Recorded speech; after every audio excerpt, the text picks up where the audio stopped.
आप सब जैसा लगता है वैसा कहते हैं, वास्तविक में सौभाग्यशाली हैं। सौभाग्यशाली इसीलिए हैं कि इन सब संत महानुभावों के अनुभव सिद्ध वचनामृत का पान कर रहे हैं। श्री वशिष्ठ जी महाराज ने आप सबको जो भगवत नाम की प्रेरणा दी, भगवत नाम में लगने के लिए आदेश दिया, उसके साथ साथ वशिष्ठ जी ने हमको कुछ सूत्र बताए जो हमारे हृदय में आए। किस प्रकार से आए उस दिन भी हम कहना चाह रहे थे विभीषण के चरित्र के माध्यम से, परंतु नहीं बढ़ पाए आगे।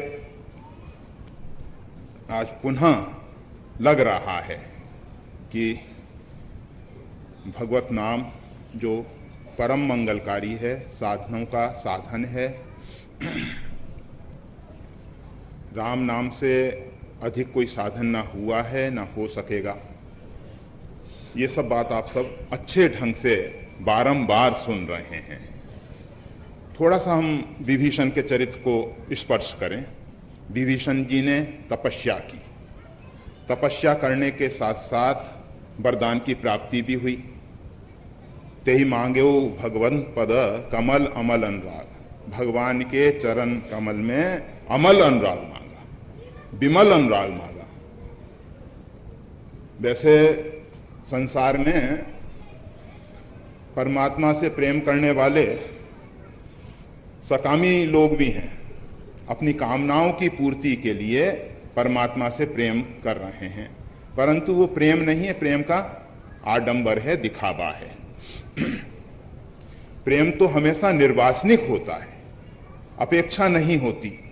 प्रेम कभी किसी पे अपना आधिपत्य नहीं जमाना चाहता, अधिकार नहीं करना चाहता। प्रेम में सिर्फ उत्सर्ग ही उत्सर्ग है, त्याग ही त्याग है, समर्पण ही समर्पण है। जहां इस प्रकार से प्रेम है तो वो प्रेम है। अन्यथा अगर प्रेम के पीछे कुछ आकांक्षाएं हैं तो वो प्रेम प्रेम नहीं रहता। विभीषण जी ने वरदान मांगा कि भगवान के चरणारविंद में अमल अनुराग हो।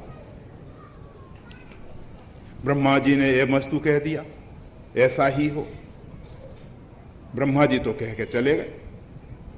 विभीषण जी अपने लंका में आके अपना कर्तव्य पालन करते हुए, लंका की प्रजा का पालन करते हुए, वशिष्ठ जी ने आपको बताया था कि रावण तो बाहर घूमने फिरने पे रहता था, दूसरे भाई साहब जो हैं वो सोने में मस्त हैं अपने। अब लंका की प्रजा का पालन कौन करेगा? तो विभीषण करते हैं। करत राज लंका सठ त्यागी, मानस में भी लिखा ही है। घर में वातावरण बहुत पवित्र है। नव तुलसी का वृंत देख हरस कपिराय। गोस्वामी जी लिखते हैं कि जिस समय हनुमान जी महाराज लंका में मंदिर मंदिर प्रतिकर शोधा, देखे जहते अग्नि जोधा, जब सब भवनों को उन्होंने देखा तो उसमें भवन एक अत्यंत मनोहर दिखाई दिया। उसकी विशेषता क्या है? रामायुध अंकित गृह, शोभा वर्णी न जाए। उसमें भगवान के धनुष बाण के जो चिन्ह हैं वो अंकित हैं। सामने नव तुलसी का वृंत देख हरस कपिराय। विभीषण का जीवन बहुत सात्विक है। भगवान के आयुध इत्यादि रख रखे हैं। हरि मंदिर तह भिन्न बनावा, नजदीक भवन के नजदीक ही भगवान का देवालय मंदिर भी बनाया गया है। उसमें नित्य प्रति सेवा अर्चन वंदन पूजन सब हो रहा है। इतना होने पर भी सब कुछ हो रहा है। तपस्या उसने कम नहीं की है, 10,000 वर्ष तक कठोर उग्र तपस्या की है। वाल्मीकि रामायण में आया है कि विभीषण ने 5,000 वर्ष तक नियमों का पालन करते हुए, फिर उग्र तपस्या के लिए एक पैर पे खड़े होके, ऊर्ध्वबाहु होके, हाथ को ऊपर उठा के, सूर्य की तरफ त्राटक लगा के बड़ी भयंकर घोर तपस्या की। इतनी उग्र तपस्या है। वरदान भी मिल ही गया है। फिर भी देखा जा रहा है। विभीषण अपने मुख से स्वयं कह रहे हैं, उर कुछ प्रथम वासना रही, मेरे मन में कुछ वासनाएं थीं। वो क्या है? वशिष्ठ जी ने आपको बताया था कि जो मोह रूपी रावण है उसके वो साथ निवास कर रहा है, उसके अधीन होके वो सब कुछ कार्य कर रहा है। जब तक हमारे जीवन में मोह अर्थात अज्ञान है, तब तक कितनी ही उग्र तपस्या कर लें, कितने ही वरदानों की प्राप्ति कर लें, ना तो वरदान चरितार्थ होंगे, ना तपस्या का जो परिणाम आना चाहिए। ठीक है कि आप सुख सुविधाएं खूब भोगोगे, रावण इंद्र से भी 100 गुना अधिक वैभव विलास भोगता है, वो सब संभव है। परंतु जो रघुनाथ जी की अमल भक्ति है, वो तो प्राप्ति जब ही हो सकती है जब कोई हनुमान जी जैसा संत आपके जीवन में आ जाए। ऐसा चरित्र को देखने से लगा, उस दिन यही सब विचार आए थे। जब तक हमारे जीवन में हनुमान जी जैसा संत, बिरले बिरले पाइए माया त्यागी संत, वैसे तो संत बहुत हैं, परंतु ऐसे संत मिल जाएं, मुख देखत पातक हरें, परसत कर्म बिलाहें। बैराग संदीपनी। देखिए हनुमान जी के जीवन में, जिस समय हनुमान जी ने लंकनी को मुष्टिका प्रहार किया,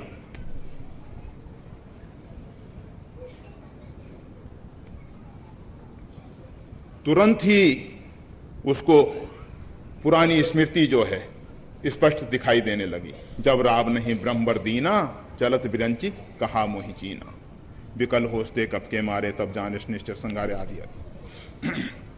ये सब क्या है? ये एक विमल संत के दर्शन का प्रभाव है।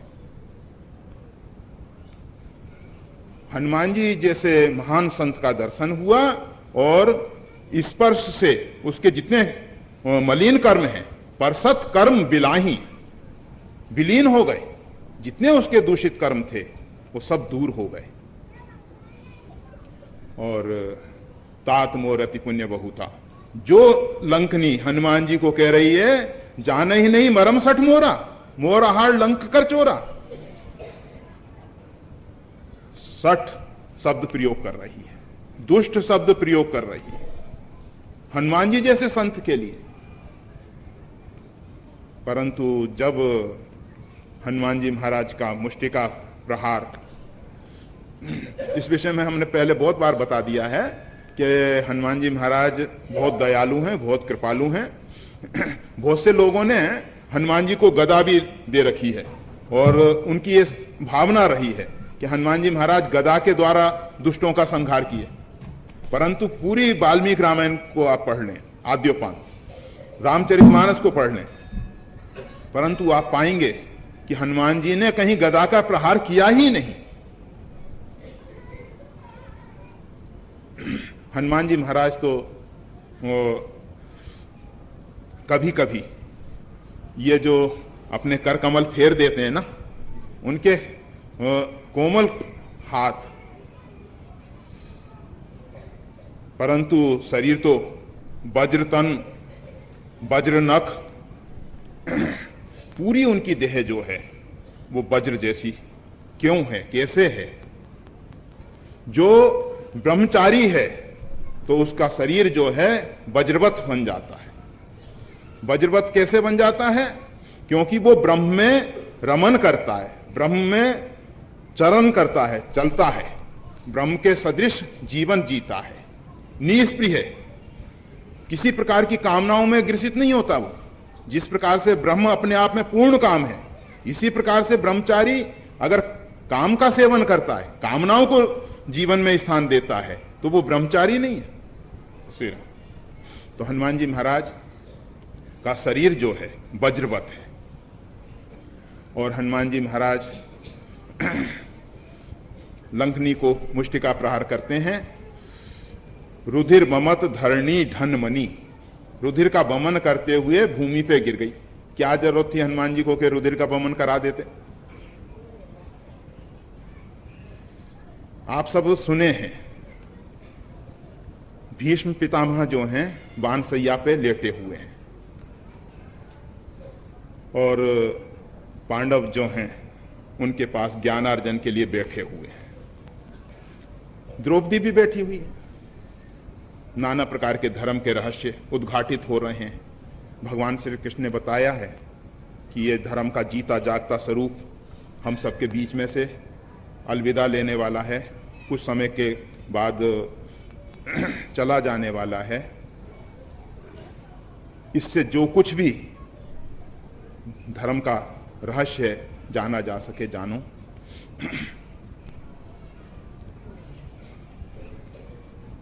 धर्मराज उपदेश कर रहे हैं। द्रौपदी को कुछ अंदर से सुनते सुनते हंसी आई। युग अच्छा था, भगवान के साथ रहने वाले व्यक्ति अच्छे थे, द्रौपदी सही थी, आजकल की सभ्यता से प्रभावित नहीं थी। आधुनिक सभ्यता इंसान को कपट करना सिखा रही है। हम अंदर कुछ हैं और बाहर कुछ। और भगवान श्री राम को मोही कपट छल छिद्र न भावा। भगवान के दरबार में पापियों के लिए छूट है, आओ। करोड़ों ब्राह्मण की हत्या करके कोटि विप्र बद ला गई जाऊ, आए शरण तजौ नीता हूं, परंतु मोही कपट छल छिद्र न भावा। भगवान को ये छल छिद्र और कपट अच्छा नहीं लगता। द्रौपदी को हंसी आई। भगवान श्री कृष्ण ने कहा, द्रौपदी, पितामह उपदेश कर रहे हैं और तुम मुस्कुरा रही हो, क्या बात है? कहा कि भगवान आप सर्वज्ञ हैं, अंतर्यामी हैं। एक दिन वह था जब भरी सभा में, जैसा अभी श्री गोविंदाचार्य जी महाराज ने, गोविंदास जी महाराज ने आपको प्रसंग बताया था, उसी प्रसंग की बात। शायद हिंदुस्तान के इतिहास में, भारत के इतिहास में वैसा कलंकित दिन ना आया होगा, ना आए। मतलब पितामह भीष्म, द्रोण, कृपाचार्य इत्यादि जो एक से एक धर्म के ध्वजा को फहराने वाले व्यक्ति हैं, बैठे हुए हैं। धर्मराज जो धर्म का राजा कहला रहा है, युधिष्ठिर बैठे हुए हैं, अर्जुन जैसे गांडीव धनुषधारी बैठे हुए हैं। और इन सब की मौजूदगी में एक असहाय अबला नारी, जो कि उस समय ऐसी स्थिति में थी जिसको वहां लाना उचित नहीं था, फिर भी उसके केस को पकड़ के, बालों को पकड़ के सभा के बीच में घसीटते हुए लाया गया। और हमारे हिंदुस्तान में, हमारे भारत में एक ही नारी अपमान के कारण महाभारत हो गया और नारी अपमान के कारण ही श्री राम रावण युद्ध। मतलब इस राष्ट्र में इतना अधिक नारी को सम्मान की दृष्टि से देखा जाता है।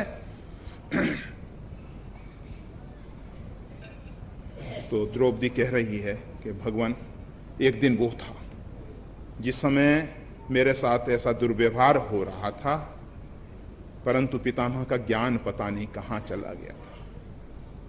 पितामह ने कहा, बेटी तुम सही कह रही हो, परंतु जो अर्जुन के बाण लगे हैं ना, उन्होंने सब रुधिर निकाल दिया है। जैसा खाओगे अन्न वैसा होगा मन। यह बात अपने आप में बहुत अधिक चरितार्थ होती है। इसीलिए आहार शुद्धि सर्वप्रथम है। सबसे पहले आहार शुद्ध होना चाहिए। वैसे एक बात आपको बताई गई थी, पहले बताई गई थी कि गीधराज जटायु, जिनका आहार ही मांस इत्यादि है, और उन्होंने भगवती सीता की रक्षा के लिए प्राण निछावर कर दिया, परंतु उनका आहार इसी प्रकार का है। प्रकृति ने उनके लिए यही विधान बना रखा है। युधिष्ठिर इत्यादि ने द्रौपदी को कहा कि देखो, पितामह ने स्पष्ट कर दिया है कि मैंने दुर्योधन का जो दूषित अन्न खाया था। अब विचारणीय विषय है कि क्या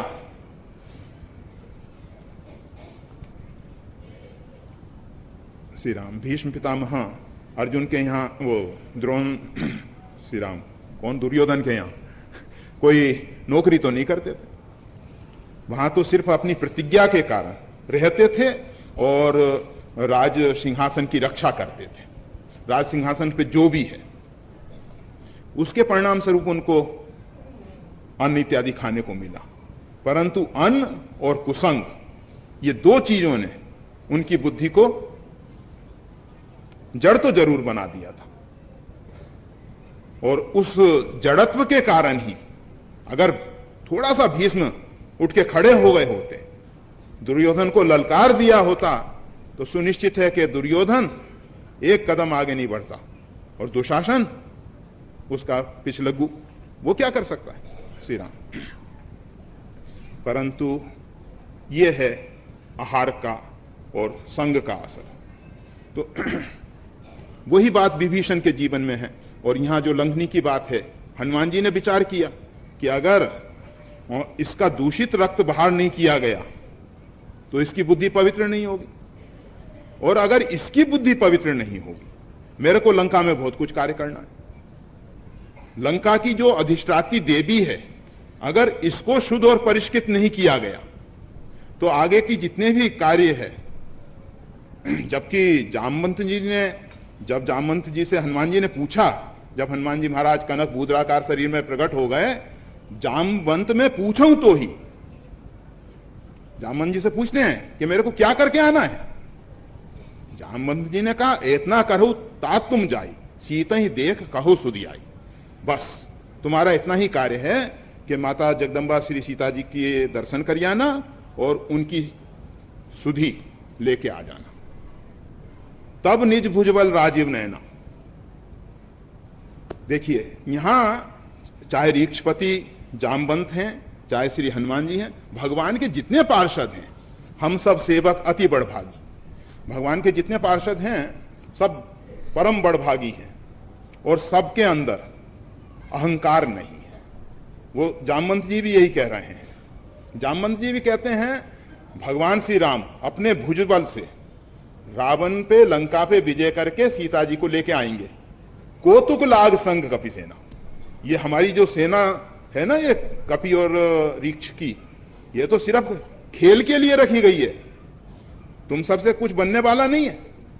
तुम सब अपने आप में ऐसा अहंकार कर रहे हो कि तुम सब कुछ करोगे, ऐसी बात नहीं है। करना कराना तो परमात्मा को ही है। श्री राम। तो हनुमान जी महाराज ने विचार किया कि लंका की जो अधिष्ठात्री देवी लंकनी है, पुनि संभार उठी सो लंका। हमने ये बात बहुत बार आपको स्पष्ट कर दी है कि आधि भौतिक स्वरूप आधि देविक स्वरूप के अधीन होता है। जितने भी ग्राम हैं, उनका जो ग्राम देवता है, अगर उसको आप संतुष्ट कर लेते हो तो पूरा ग्राम संतुष्ट हो सकता है। अगर आप ग्राम देवता को ही नहीं मनाओगे, वही विपरीत हो जाएगा, तो आगे के कार्य आप गांव में जाके करोगे कैसे।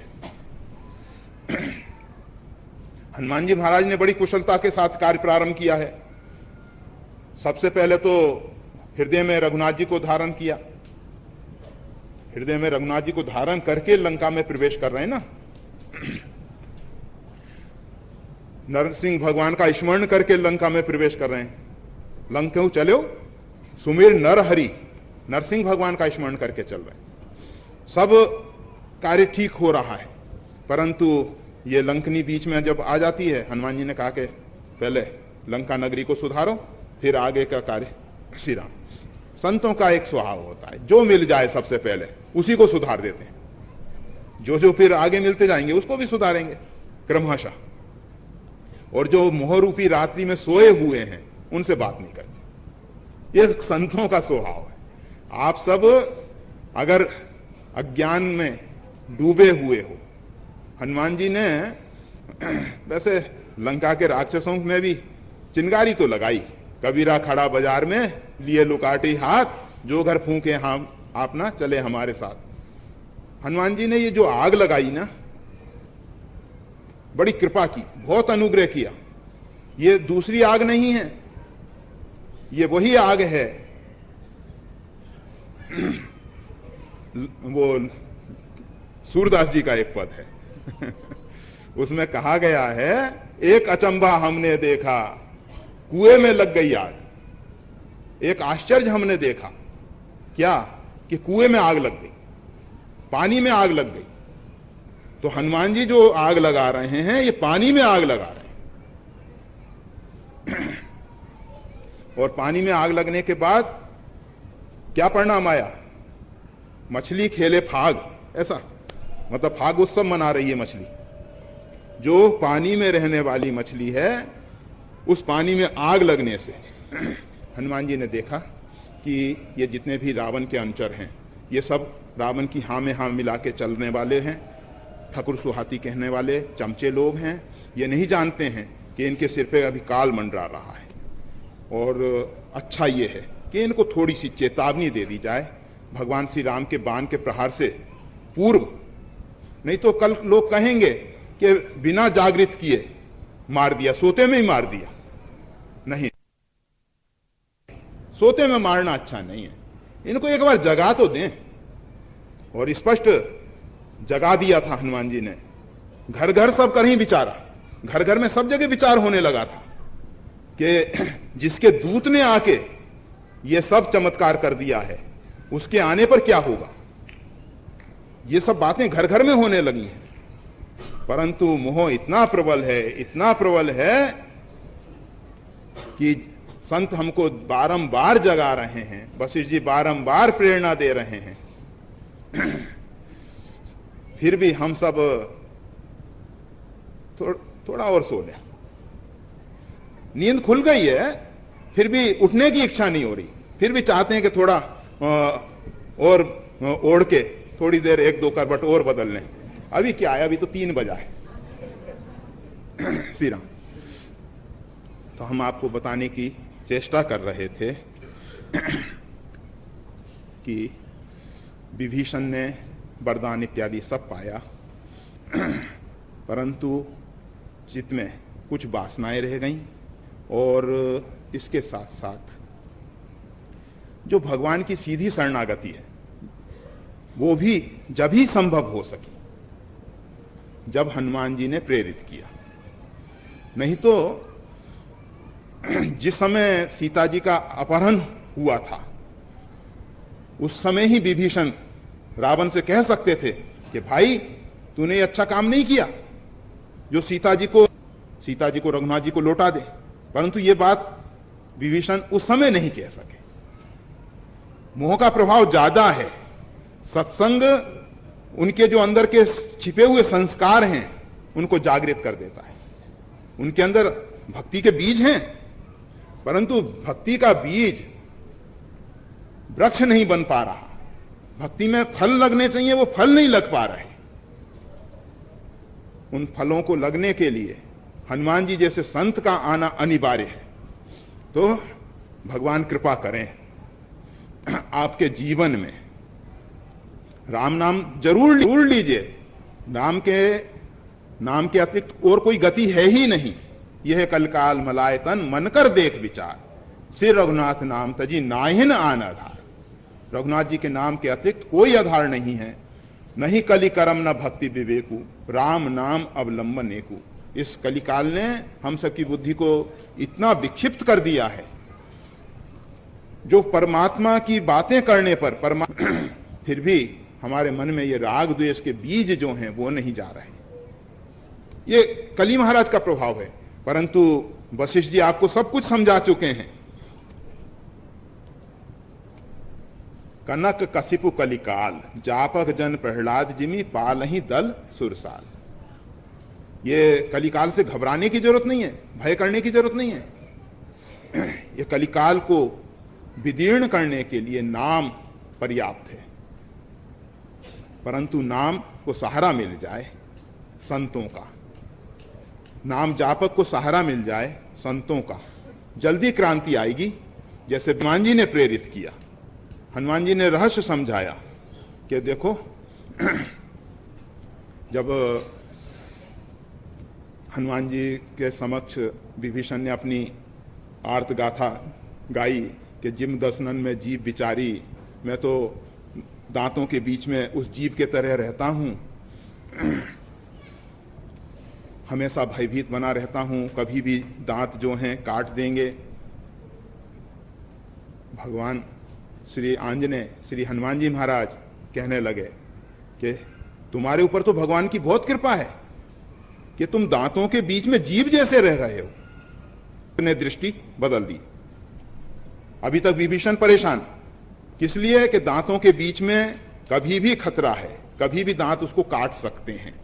कहा कि देखा इतने लंबे समय से तुम रहे हो, कभी कोई दांत तुमको काट सका क्या? जीव बचपन से लेके जब से दांत आ जाते हैं तब से इतने लंबे समय तक रहती है, कभी दांतों ने काट के जीव को अलग करा किया? कभी थोड़ा बहुत अंश दब जाता होगा तो दांतों को परंतु ऐसा तो आज तक कभी नहीं देखा गया कि दांत उसको काट दें। हाँ, ऐसा हमेशा देखा गया है। हनुमान जी महाराज बता रहे हैं कि जीव जो है हमेशा दांतों का संरक्षण करती रहती है, दांतों के अंदर जो फंसा हुआ अन्न इत्यादि है उसको निकालती रहती है, जिससे दांत लंबे समय तक जी सकें। परंतु कितना ही जीव दांतों को संरक्षण दे, फिर भी दांत पहले गिरते हैं, जीव बाद तक। तो हनुमान जी महाराज बताते हैं कि देखो तुम्हारा लंका में रह के जीव जैसे रहना बहुत सही है, परंतु चुपचाप बैठे रहना अच्छी बात नहीं। जब जब ये दांत कोई गलत आहार पकड़ने की कोशिश करें तो तुम वमन करने में सहायक बन जाओ, उसको निकालने की कोशिश करो। और अगर कहीं इधर उधर फंसा हुआ रह जाए तो उसको निकालने की कोशिश करो। मतलब दांतों को संरक्षण देने के लिए जीव को प्रेरित कर रहे हैं। हनुमान जी महाराज विभीषण को, महाराज जो हैं रावण को सदुपदेश दे सके। और भगवान श्री राम से भी स्पष्ट कहा, श्रवण सुजस सुन आये हूं प्रभु भंजन भव भीर। मैंने श्री आंजनेय के द्वारा आपका श्रवण से सुयस सुना और उसी कारण आपके शरण तक आ सका। और इतना ही नहीं, हनुमान जी महाराज वहां भी भगवान श्री राम के पास बैठ के पहले ही बता दिए कि प्रभु ये और कोई नहीं है, ये आपका दास है, विभीषण जो आ रहा है ये आपका दास है, लंका में जरूर रहता है ये। भगवान अंतर्यामी हैं, भगवान सर्वज्ञ हैं, फिर भी संत जो हैं आपकी थोड़ी सिफारिश कर रहे हैं। जब आप भगवान के दरबार में पहुंचते हो तो संत गोस्वामी तुलसीदास जी ने विनय पत्रिका लिखी। विनय पत्रिका में सबसे वंदना की, सबसे प्रार्थना की, लक्ष्मण जी से भी करते हैं, भरत जी से भी करते हैं, मां जगदम्बा श्री सीता जी से भी करते हैं। कभों के अवसर पाई मेरी सुध्याई भी मेरी मां जानकी। मेरी मां कभी जब रघुनाथ जी को आप ऐसी करुणामयी करुणा भरी कथाएं सुनाएं और जब भगवान द्रवीभूत होने लग जाएं, भगवान जब पिघलने लग जाएं, तो उस समय थोड़ी सी मेरी चर्चा चला देना और बस आपके द्वारा ये कार्य हो गया तो मेरी बन जाएगी। और हुआ भी ऐसा ही। जब गोस्वामी जी की विनय पत्रिका भगवान श्री राम के पास गई तो माता जी ने कहा कि प्रभु आपका तो इतना कोमल स्वभाव है, जयंत के ऊपर जिसने इतना भयंकर अपराध किया था, जिसके लिए आपने ब्रह्मास्त्र संधान कर दिया था, उसको भी आपने बदल दिया, उसकी भी रक्षा की, उसके ऊपर भी अनुग्रह किया। आप राक्षसों को भी मार के अपने धाम को पहुंचा दिए, आपका जो स्वभाव है बहुत कोमल है। आदि आदि चर्चाएं की और फिर गोस्वामी तुलसीदास जी कहा कि ये जो पत्रिका आई है ना, ये कलिकाल में एक आपका भक्त है तुलसीदास। लक्ष्मण जी ने कहा हाँ हाँ बिल्कुल सही बात है ये, भरत जी ने कहा बिल्कुल सही बात, सबने उसमें समर्थन दिया और फिर भगवान ने उस पर अपनी सही कर दी। तो कहने का मतलब ये है कि जब कभी जीव भगवान के दरबार में जाए और उस समय संत आपका सहयोग कर दें, संत भी आपकी तरफ से कहने लग जाएं, इसलिए हम संतों के प्रति आपको विशेष जागरूक करना चाहते हैं कि ये संत जो हैं परम दयालु हैं, परम कृपालु हैं, आपके जीवन में एक क्रांति लाना चाहते हैं। जिस प्रकार से विभीषण के जीवन में क्रांति आई उसी प्रकार से परंतु विशुद्ध संत मिल जाएं। हमें तो नहीं मालूम है कौन विशुद्ध है कौन। अब इसके लिए क्या करें, एक समस्या आ गई, कहां खोजने जाएं विशुद्ध संतों। तो हमने ऐसा सुना,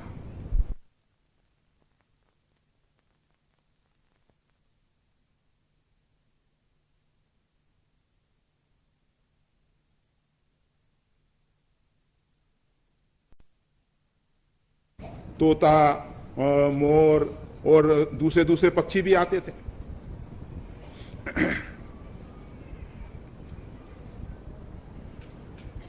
तोते के साथ कौवा भी आ जाता है, चील भी आ जाते हैं, गीध भी आ जाते होंगे, परंतु संभावना है कि हंस भी आ जाएं। श्री राम तो जो संतों की सेवा करते रहते हैं, संतों के प्रति सद्भाव से भरे होते हैं, तो उनके जीवन में ऐसे बीतरागी परमात्मा के विशुद्ध संत जरूर आएंगे। ऐसा संभव ही नहीं है कि ना आए। और आप सबका तो ये गुजरात जलाराम, जय जलाराम, हाँ देख लीजिए, उन्होंने एक ऐसा आदर्श हम सबके सामने रख दिया कि संत सेवा के द्वारा ही परमात्मा उनके यहाँ एक संत के रूप में पधारे, जिनकी झोली और लकुटी आज भी बीरपुर में रखी हुई है। तो वो सब हम सबको प्रेरणा दे रहे हैं, समझा रहे हैं कि मानव तुम इस पचड़े में मत फंसो कि कौन सच्चा साधु है कौन झूठा साधु है, तुम में इतनी बुद्धि ही नहीं है। साक बनिक मणि गनगुन जैसे अगर साग के बनिए से कहा जाए, साग बेचने वाले से कहा जाए कि जरा हीरे के गुण बताओ, वो क्या समझ सकता है। तो हम सबकी स्थिति तो उस प्रकार है। हम संसार के विषयों में रचे पचे जीव, हम संत को कैसे पहचान सकते हैं। जब नाभाजी स्वयं कहते हैं कि संतों की रहनी और संतों के भाव को समझना बहुत कठिन है। गोस्वामी तुलसीदास जी भी परमात्मा से अधिक संतों को महत्व देते हैं और ये बात भी स्वीकार करते हैं कि संतों को पहचानना बड़ा कठिन है, बहुत कठिन है। सदा रही अपनपो दुराए, सब विधि कुशल कुबेश बनाए। संत अपने आप को छिपा के रखना चाहते हैं, वो नहीं चाहते कि उनका प्रभाव प्रकट हो। जानते हैं लोक मान्यता अनलसम कर्तव्य का आनंदाहु, ये भजन साधन को सब लूट लेंगे लोग। जितनी मान प्रतिष्ठा मिलेगी उससे भजन साधन सब छूट जाएगा। इसलिए संत तो अपने आप को छिपाने की कोशिश करेंगे और हम नहीं कहेंगे कि आप संतों को लूटने की कोशिश करो, परंतु संतों की सेवा करो। संतों का हृदय नवनीत से भी अधिक कोमल है। वो आपकी दयनीय स्थिति को देख के, दयनीय स्थिति यही है कि हम संसार के विषयों में कीट मकोड़े की तरह रम रहे हैं, कीड़े मकोड़े की तरह रम रहे हैं। सुन रहे हैं भाई, सब मालूम है। शंखनाद हो रहा है।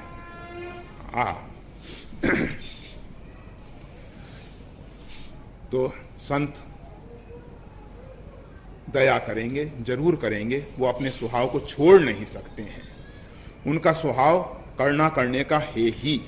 और जब आपकी दयनीय स्थिति देखेंगे तो निश्चित है वो द्रवीभूत हो जाएंगे और हट करके, जैसे रघुनाथ जी जिन्होंने हट करके अधम का उद्धार किया है, तो राम के दास वो भी अपने इष्ट के अनुसार जबरदस्ती आपका हाथ पकड़ के उठा देंगे। जो आप अभी सैया पे लेटे हो ना, सोच रहे हो कि थोड़ा और सो लें और सो लें, अब जागो, आरती में पधारो। जय श्री राम। कहना था सो कह दिया, अब कुछ कहा ना जाए।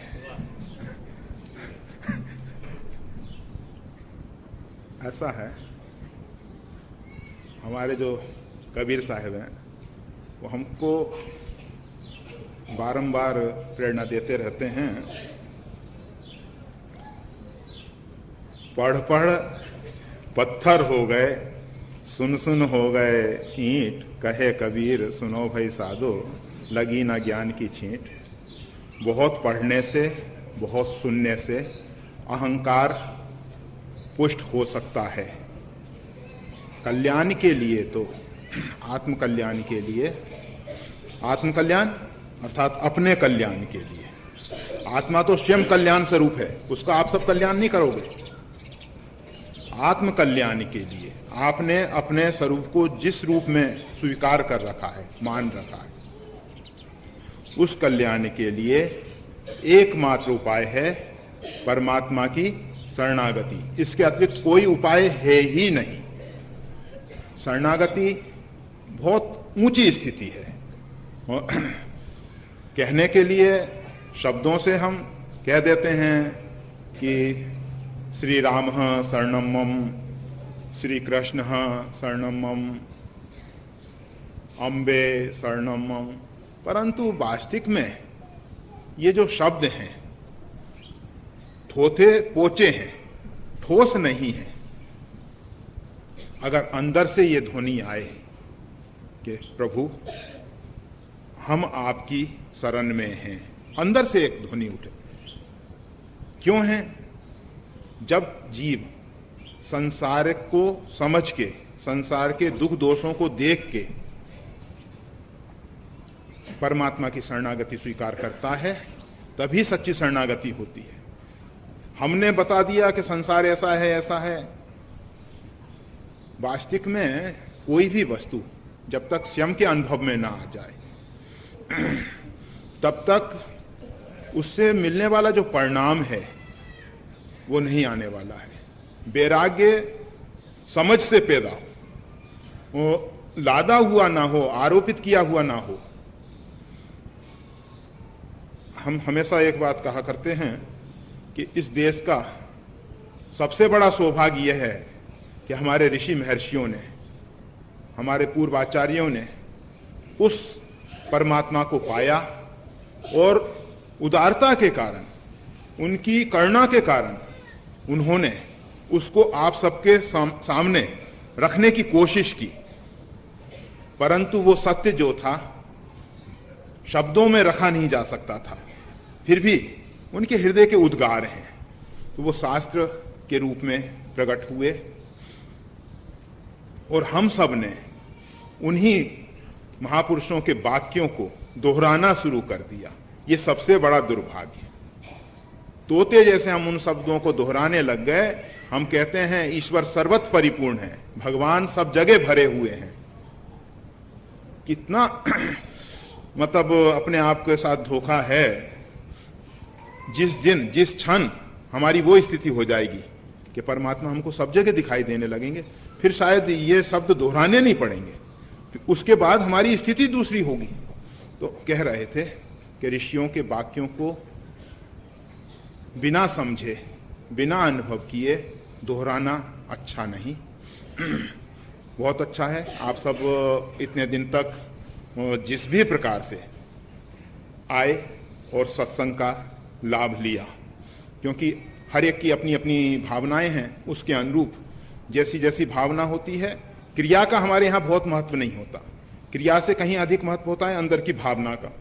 और परमात्मा तो भावग्राही है। क्रियाओं को देखते हैं, वैसे एक बात समझ लेनी चाहिए।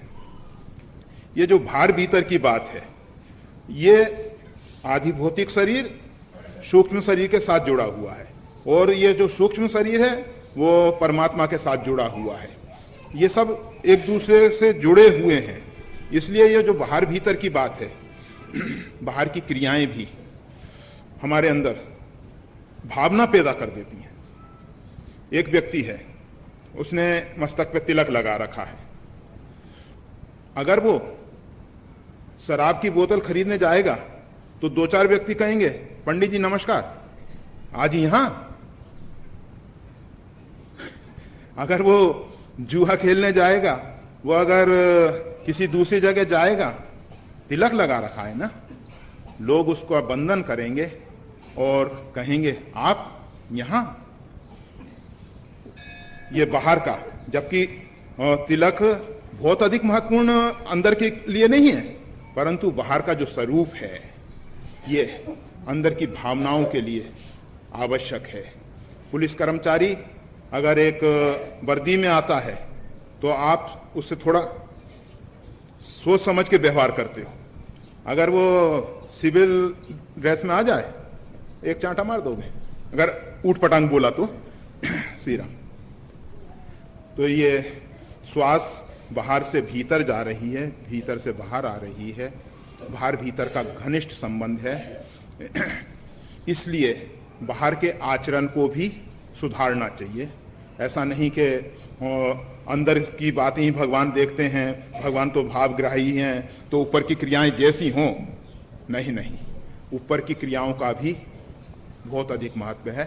तो ऊपर की क्रियाएं भी सुधरें, ऊपर का आचरण भी इस प्रकार का हो कि हम मानव सभ्य समाज में, जो मानव के लिए उचित है, वैसा आचरण करने वाले समाज में हम बैठ सकें। बाहर का आचरण हमारा ऐसा हो और अंदर का आचरण ऐसा हो कि हम परमात्मा के नजदीक बैठ सकें। दोनों प्रकार के आचरणों को सुधारने की जरूरत है, बाहर से और भीतर से। सभ्यता की भी जरूरत है और संस्कृति की भी जरूरत है। बहुत बार हम कह देते हैं कि सभ्यता की कोई जरूरत नहीं है, परंतु वो प्रसंग ऐसा चल रहा होता है जिसके कारण ये सब बातें कह दी गई होती हैं।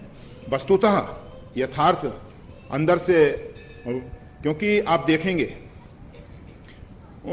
हम सब भी ये तिलक स्वरूप करते हैं, भले ही हम तिलक की कभी आलोचना कर बैठे हों, तिलक के संबंध में कुछ कह दिया हो, कभी कह भी देते हैं कि ये ऊपर का रूप बनाने से, इस प्रकार के कपड़े पहन लेने से कोई साधु नहीं हो जाता, परंतु ये वेश जो है, वेश की महिमा है। हम सब कहते हैं वेश भगवान का है। ये तो वेश प्रताप पूज्य ही तेऊ, वेश का प्रताप ऐसा है कि वो पूजनीय बना देता है। परंतु इस वेश की आड़ में धोखा मत दो, इस वेश की आड़ में अपराध मत करो। हाँ, तो पहले तो हम कह रहे थे कि बहुत कुछ नहीं कहना है, परंतु पता नहीं क्या ये स्वभाव बन गया कि आप सब बैठा देते हो तो बोलना शुरू कर देते हैं। तो शायद आप सबका संकल्प ही बुलाता होगा। अकेले में तो हम कभी ऐसे नहीं चिल्लाते होंगे। नहीं, निश्चित है भाई, अभी इतने हम नहीं कि हम अपने कमरे में बैठ के ऐसे चिल्लाते हों, कभी नहीं चिल्लाए। ये आप सबके बीच में, ये सब आप सबका प्रभाव है। हाँ, जो भी हो, जैसा भी हो, अच्छा है। तो बहुत कुछ नहीं कहना है, परमात्मा की शरणागति स्वीकार करनी है, हम सबको अंदर से स्वीकार करनी है, बाहर से भी करनी है। बाहर से भी लोगों को लगे कि ये परमात्मा का भक्त है, और अंदर से भी अपने लिए, आत्मकल्याण के लिए अंदर से सच्ची शरणागति स्वीकार करें। सच्ची शरणागति का अर्थ, अंदर से जब जीव पूर्ण रूपेण हार जाता है, उसको लगता है कि मैं अपने साधनों के बल से आत्मकल्याण नहीं कर सकता हूँ, और परमात्मा जो है सर्व सामर्थ्यवान है, सर्वशक्ति संपन्न है, उनकी शरण लेने से, उनकी ही कृपा से, उनके ही अनुग्रह से, उन्हीं की करुणा से मेरा कल्याण हो सकता है। इस प्रकार के भावों से भर के जब शरणागति स्वीकार की जाती है तो निश्चित है कि परमात्मा की तरफ से भी वैसा ही प्रतिफलन होता है। तो अधिक नहीं कहना है, परमात्मा की शरणागति सबको ही स्वीकार करनी चाहिए। बाहर से भी भीतर से भी, और जहां तक बने प्रभु कृपा करें। ये जो संत वेश को परमात्मा ने इतना महत्व दिया है, इसका हम सबको आदर करना चाहिए। किसी भी प्रकार से इसकी उपेक्षा और इसका तिरस्कार नहीं करो। हम ये नहीं कहते कि आप इसकी सेवा करो, इसका आदर कर सकते हो तो बहुत अच्छी बात है, परंतु अगर नहीं कर सको तो भी कोई बात नहीं, परंतु निरादर, उपेक्षा, तिरस्कार मत करना, इससे जरूर बच जाना। हो सकता है इस देश में कोई ऐसा परमात्मा का प्रेमी हो जिसका अपराध करके हम परमात्मा से बहुत बहुत दूर फेंक दिए जाएं, क्योंकि परमात्मा अपने प्रेमियों का अपराध सहन नहीं कर पाते हैं। तो इसलिए किसी भी मानव का, किसी भी प्राणी का और संत का तो कभी भी तिरस्कार और उपेक्षा नहीं होना चाहिए। जहां तक बने परमात्मा का नाम सुमरन करो, सत्संग करो, और क्या करना है? जय श्री राम। तो हमें और ज्यादा कुछ नहीं, अभी 2-3 सूचनाएं, चलने की सूचनाएं देनी है। घड़ी तो बहुत जल्दी चल रही है। चलने की सूचनाओं में इतना ही है कि आप सबने अभी तक जो शिष्टता पूर्वक व्यवहार वर्तन किया उससे आनंद है, परंतु चलते समय कोई ऐसा अशिष्ट व्यवहार ना हो जाए। मतलब इतने दिन साथ रहे, कभी भी पूर्ति तो नहीं हो सकी, और अगर चाहेंगे कि 2-4 मिनट और साथ में दौड़ लें, क्या हाथ लगेगा भाई? अभी आप सब प्रेम से बैठे हो, खड़े हो, जहां से प्रेम से दर्शन हो रहा है। अब जब दौड़ने लगोगे तो एक दूसरे के ऊपर कोई गिरेगा, बिना मतलब की एक परेशानी पैदा होगी। तो वो सब कार्य ना करें। हम यहां से जब उठ के भगवान को प्रणाम करने जाएंगे, परमात्मा से विदाई लेंगे, और फिर उसके उपरांत गाड़ी में बैठ जाएंगे। उसके बाद आप सब प्रेम से परमात्मा का नाम स्मरण करते रहना, और उस समय तक कोई अशिष्ट व्यवहार ना होने पाए। बस इतना ही कहना है। एक बात हमेशा बता दी है कि जो संतों को रास्ता देते हैं, परमात्मा कृपा करके उनके जीवन के परमार्थ के जो पथ हैं उनको प्रकट करने के लिए व्यवस्था कर देते हैं, संतों को रास्ता देना। जय श्री राम।